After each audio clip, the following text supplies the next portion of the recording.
ایک بھائی کہتے ہیں کہ اسلامی روزہ کے کچھ فوائد بتائیے، کیونکہ ایک غیر مسلم بھائی ہیں جو ہم سے پوچھ رہے تھے کہ تم لوگ آخر روزہ کیوں رکھتے ہو 1 مہینہ تک۔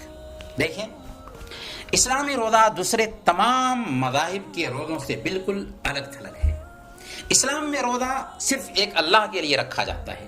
دوسرے مذاہب میں روزہ عجیب طریقے سے، عجیب نیت سے، عجیب طرح کے بھگوانوں کے لیے رکھا جاتا ہے، لیکن اسلامی روزہ صرف اور صرف ایک اللہ کے لیے ہم رکھتے ہیں۔ اور اس روزے کا مقصد کیا ہے؟ اللہ تعالیٰ نے اپنی آخری کتاب میں خود بیان کر دیا، یا ایھا الذین آمنوا کتب علیکم الصیام کما کتب علی الذین من قبلکم لعلکم تتقون۔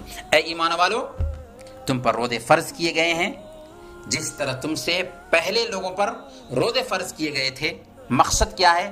تاکہ تمہارے اندر تقوی آ جائے، تاکہ تمہارے اندر اللہ کا ڈر آ جائے، تاکہ تمہارے اندر اللہ کی نگرانی کا احساس پیدا ہو جائے۔ ایک آدمی اکیلے میں ہوتا ہے، روم بند ہوتا ہے، بھوک لگی ہوتی ہے، پیاس لگی ہوتی ہے، اس کے فریج میں کھانے پینے کے سارے آئٹمز ہوتے ہیں، لیکن وہ نہیں کھاتا، ایک گھونٹ پانی بھی حلق کے نیچے نہیں اتارتا۔ کیوں؟ اس لیے کہ اسے احساس ہے کہ کوئی تو نہیں دیکھ رہا ہے، لیکن ہمارا رب جس کے ساتھ ہم معاملہ کرتے ہیں وہ ہمیں دیکھ رہا ہے۔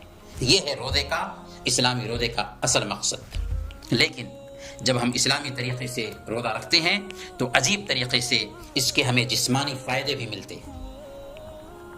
کیا ہیں جسمانی فائدے؟ دیکھیے، اگر ایک مشین ہمیشہ چلتی رہے اور کبھی اسے بند نہ کیا جائے تو نیچرلی طور پر کسی بھی وقت خراب ہو جائے گی۔ اسی طرح انسان کے معدے کو اگر کھانے پینے سے آرام نہ دیا جائے تو اس کا پروگرام بگڑ جائے گا۔ ڈاکٹروں کا کہنا ہے کہ روزہ رکھنے سے آنتیں اور معدہ صاف ہو جاتا ہے، پیٹ خالی ہو جاتا ہے، اور اس میں پائے جانے والے جو زہریلے جراثیم ہوتے ہیں وہ خود بخود مر جاتے ہیں۔ اسی طرح روزہ وزن کی زیادتی، پیٹ میں چربی کی زیادتی، ہاضمے کی خرابی، ڈائبٹیز، بلڈ پریشر، گردوں کے درد، جوڑوں کے درد، بانجھپن، دل کی بیماری، یادداشت کی کمی وغیرہ کے لیے بہت ہی مفید ہے۔ ڈاکٹر ایئرسین کا کہنا ہے فاقہ کا سب سے بہترین طریقہ روزہ ہے جو اسلامی ڈھنگ سے مسلمانوں کے ہاں رکھا جاتا ہے۔ میں سجھاؤ دوں گا کہ جب کھانا چھوڑنا ہو تو لوگ اسلامی طریقے سے روزہ رکھ لیا کریں۔ اسی طریقے سے ایک عیسائی ڈاکٹر ریچارڈ کہتا ہے جس آدمی کو فاقہ کرنے کی ضرورت ہو وہ زیادہ سے زیادہ روزہ رکھے۔ میں اپنے عیسائی بھائیوں سے کہوں گا کہ اس بارے میں وہ مسلمانوں کی پیروی کریں، ان کے روزہ رکھنے کا طریقہ بہت ہی اچھا ہے۔ ناروے کی ایک کمیٹی نے ایک کھوج کے ذریعہ واضح کیا کہ روزہ جوڑوں کے درد اور جلن کے لیے بہت بہترین علاج ہے۔ شرط یہ ہے کہ مسلسل 4 ہفتوں تک رکھا جائے۔ کتنے ہفتے؟ 4 ہفتوں تک رکھا جائے، اور ظاہر ہے کہ یہی اسلامی روزے کی مدت ہے۔ آکسفورڈ یونیورسٹی کے ایک پروفیسر ڈاکٹر مورپالڈ کہتے ہیں میں نے اسلامی تعلیمات کا اسٹڈی کیا اور جب میں روزے کے فارمولہ پر پہنچا تو دنگ رہ گیا کہ اسلام نے اپنے ماننے والوں کو اتنا بہترین فارمولہ دیا ہے۔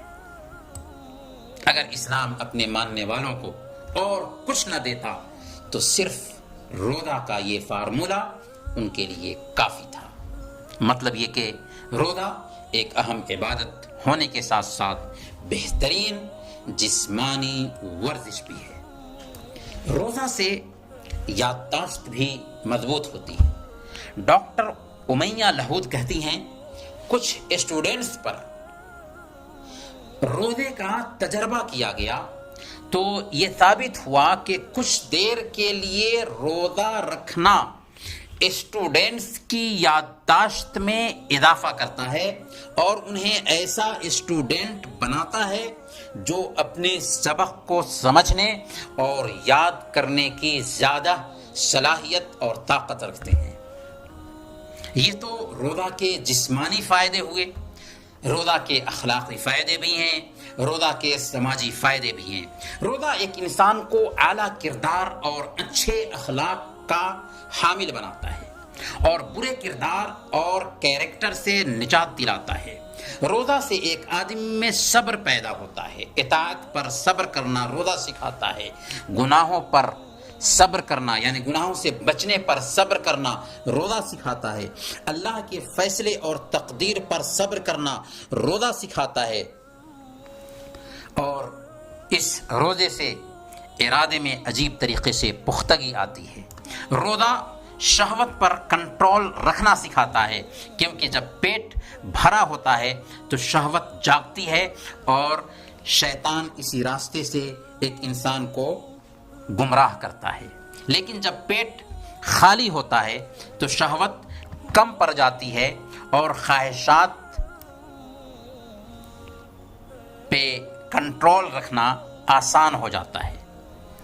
اسی لیے اللہ کے رسول صلی اللہ علیہ وسلم نے ایسے نوجوانوں کو جو شادی کا خرچ برداشت کرنے کی طاقت نہیں رکھتے، کیا فارمولہ دیا؟ روزے کا فارمولہ دیا۔ آپ نے فرمایا وَمَن لَّمْ يَسْتَطِعْ فَعَلَيْهِ بِالصَّوْمِ، جو شادی کرنے کی طاقت نہ رکھے اسے چاہیے کہ وہ روزہ رکھے، فَإِنَّهُ لَهُ وِجَاء، اس لیے کہ روزہ کسر شہوت کا سبب ہے۔ روزہ غریبوں کے ساتھ ہمدردی کا جذبہ پیدا کرتا ہے، دوسروں کی ضرورت کا احساس پیدا کرتا ہے، کیونکہ ایک مالدار بھوک اور پیاس کی تکلیف برداشت کرتا ہے تو اسے سمجھ میں آتا ہے کہ بھوک کیا ہوتی ہے، پیاس کیا ہوتی ہے۔ جب مالدار بھوک کی تکلیف برداشت کرتا ہے تو اس کے دل میں ان لوگوں کے تئیں ہمدردی کا جذبہ پیدا ہوتا ہے جو ڈیلی یا ہفتے میں یا مہینے میں اس طرح کی تکلیف سے دوچار ہوتے ہیں، اور اس میں بغیر کسی مفاد کے غریبوں اور ضرورت مندوں کے تئیں ہمدردی کا جذبہ پیدا ہوتا ہے۔ امام ابن رجب رحمۃ اللہ علیہ لطائف المعارف میں لکھتے ہیں کہ بعض سلف سے پوچھا گیا کہ روزہ کیوں مشروع کیا گیا ہے تو انہوں نے کہا لِيَذُوقَ الْغَنِيُّ طَعْمَ الْجُوعِ فَلَا يَنْسَ الْجَائِعَ، تاکہ مالدار بھوک کا مزہ چکھے اس کے بعد بھوکوں کو نہ بھولے۔ مالدار بھوک کا مزہ چکھیں تاکہ بھوک کا احساس کرنے کے بعد بھوکوں پر خرچ کریں۔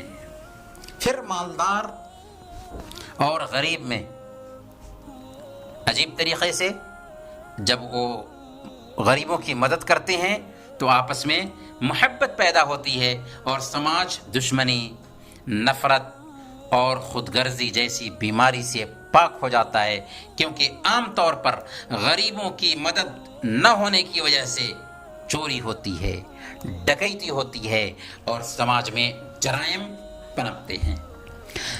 روزہ دنیا کے سارے مسلمانوں کے جذبات کو بھی ایک کر دیتا ہے، امیر ہوں، غریب ہوں، کالے ہوں، گورے ہوں، عربی ہوں، عجمی ہوں، ایک سسٹم کے ساتھ روزہ رکھتے ہیں۔ سال کے خاص مہینے میں پوری دنیا کے مسلمان مقررہ وقت پر روزہ رکھتے ہیں، پھر مقررہ وقت پر کھاتے پیتے ہیں۔ یہ عجیب طریقے سے ان کے اندر یونٹی پیدا کرتا ہے، عجیب طریقے سے ان کو اتحاد کی رسی میں باندھ دیتا ہے۔ یہ ہے اسلام میں روزے کا فلسفہ، روزے کی حکمت، جسے سمجھنے کی ضرورت ہے اور برتنے کی بھی ضرورت ہے۔